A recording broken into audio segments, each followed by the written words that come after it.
শুভ বিকেল সকাল সবাইকে। তোমরা জানো যে বিএড এ বিভিন্ন রকমের কোর্স আছে।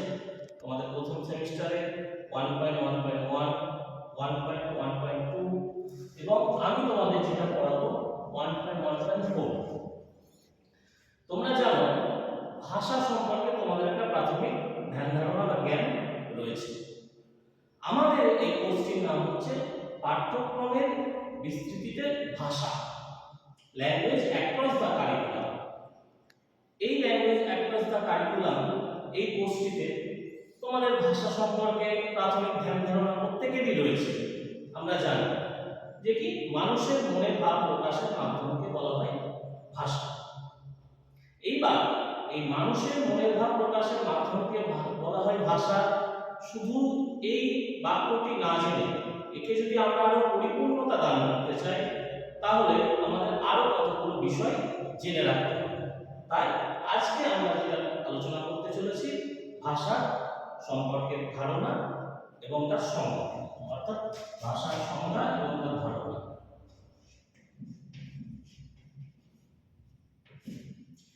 আমরা জানি এই ভাষা সম্পর্কে বিভিন্ন ধরনের ভাষাচার্যরা, ভাষা সম্পর্কে যারা গবেষণা করেছেন তারা বিভিন্ন ধরনের সংজ্ঞা দিয়েছে। তোমাদের মাথায় রাখতে হবে এর মূল ধারণা। ভাষার মূল উৎসক্ষেত্র হলো আমাদের বাকযন্ত্র। তোমাদের জানা আছে যে এই যে বাকযন্ত্রটি রয়েছে প্রত্যেক মানুষের, মানুষ ব্যতীত অন্য কোনো মানবেতর প্রাণী কিন্তু আর বাকযন্ত্র নেই। তাই সবসময় আমাদের যেটা মাথায় রাখতে হবে ভাষা হবে সবসময় বাকযন্ত্র নিঃসৃত। বাকযন্ত্র নিঃসৃত হচ্ছে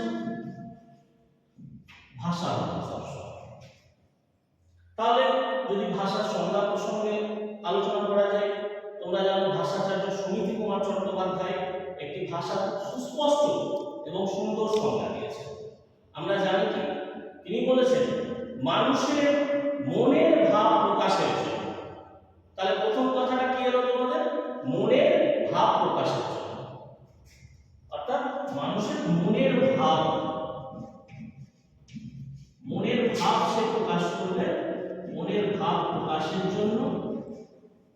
দ্বিতীয় যে বিষয়টা তিনি আলোচনা করছেন বাকযন্ত্রের সাহায্যে উচ্চারণ, অর্থাৎ এখানে এলো কিন্তু বাকযন্ত্র কথাটা, বাকযন্ত্রের সাহায্যে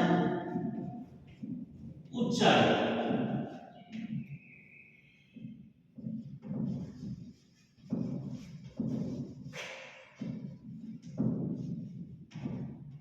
বাকযন্ত্রের সাহায্যে উচ্চারিত এই বিষয়টা কিন্তু এখানে আসছে।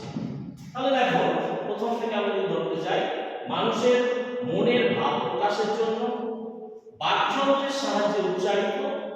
তৃতীয় তিনি যে বিষয়টা বলছেন ধ্বনির দ্বারা, অর্থাৎ ধ্বনিটাকে তিনি কিন্তু এখানে খুব গুরুত্বপূর্ণ ভূমিকার জায়গায় রাখছেন। মানুষের মনের ভাব প্রকাশের জন্য বাকযন্ত্রের সাহায্যে উচ্চারিত, ধ্বনির দ্বারা নিষ্পন্ন, কোনো বিশেষ জনসমাজে ব্যবহৃত।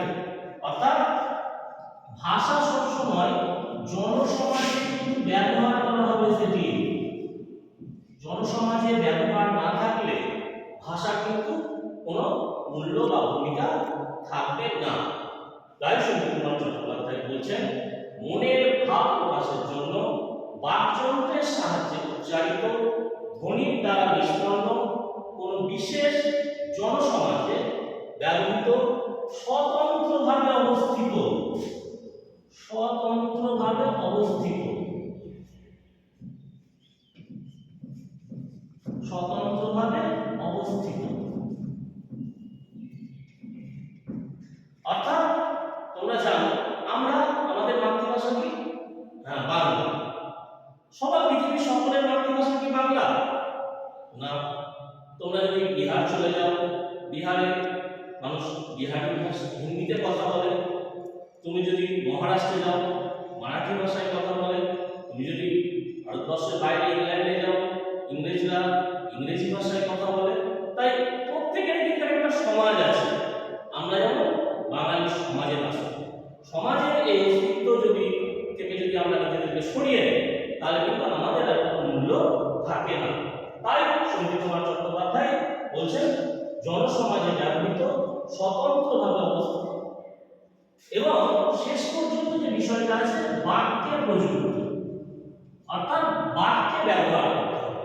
এর দ্বারাই কিন্তু সুনীল কুমার চট্টোপাধ্যায় সুন্দর করে ভাষার সংজ্ঞাটি তিনি বুঝিয়ে দিয়েছেন।